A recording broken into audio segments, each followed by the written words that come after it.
This is Stella of Liquid and a Half. So the other time I made another batch of soap and I ran into an issue when I was molding it. So upon research I learned why that issue, and today I want to share that information, what I found out and how to solve it. So what happened was that when I came to unmold my soap, it felt very dry and was actually flaky. Just you have made your soap, but it did not come out like it normally does. Don't panic. There's a solution. In this video, I'm going to talk about what could cause the problem and how to solve it. When I ran into my soap coming out flaky, it was like any part, when I was molding, any part I tried to cut was coming out flaky, like crackers. There are 4 or 5 reasons why this could happen.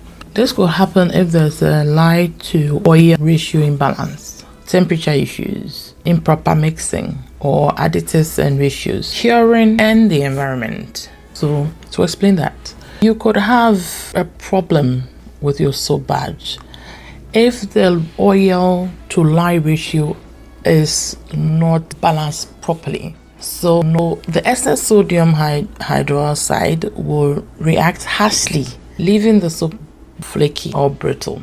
Or when there's too little water in the soap batter. So when we use too little water to lye ratio, it can make the batter too thick quickly, resulting in a dry texture. So either the temperature is too low or the temperature is too high. This can happen if part of the soap batter is overheated whilst the other part is not. It can cause you to run into this. Also, improper mixing, like I said before, it will give off false trace. So if oils solidify before they are fully emulsified, it looks like trace, but it's not.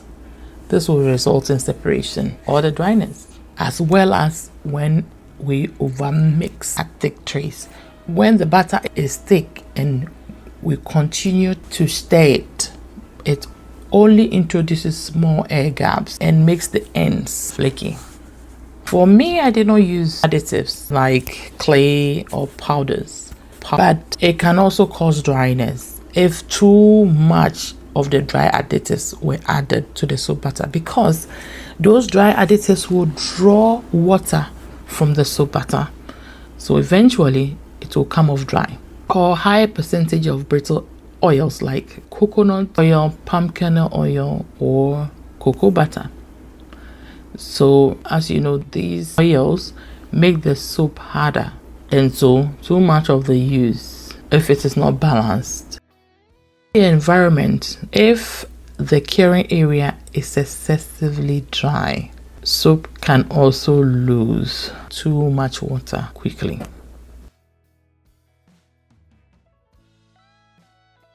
Ideally, we are supposed to cut the soap loaf within 24 to 48 hours. When you do it after a week or more, it would have lost more water already, and it's going to make it feel flaky like mine. But there's a solution. So what I learned was that I had to rebatch the soap. So what I did was to cut the whole loaf to pieces because they're already flaky. I had to cut them all into pieces to give me an opportunity to add my previous flakes that I had, to add it to my rebatching. So I put it all in a stainless steel cookware, and I put it over the stove, and I had to allow it to boil, and not forgetting I had to add distilled water. My problem was that I did not have the correct amount of oils in my soap, so that was my problem.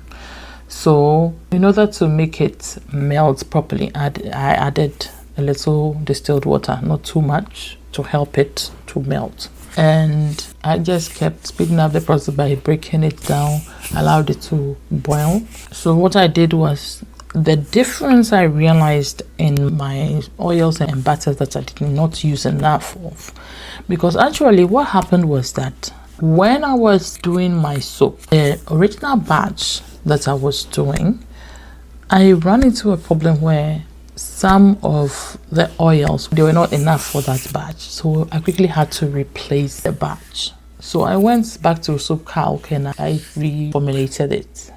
But unfortunately, when I was doing it, I had the previous formula in front of me for some reason.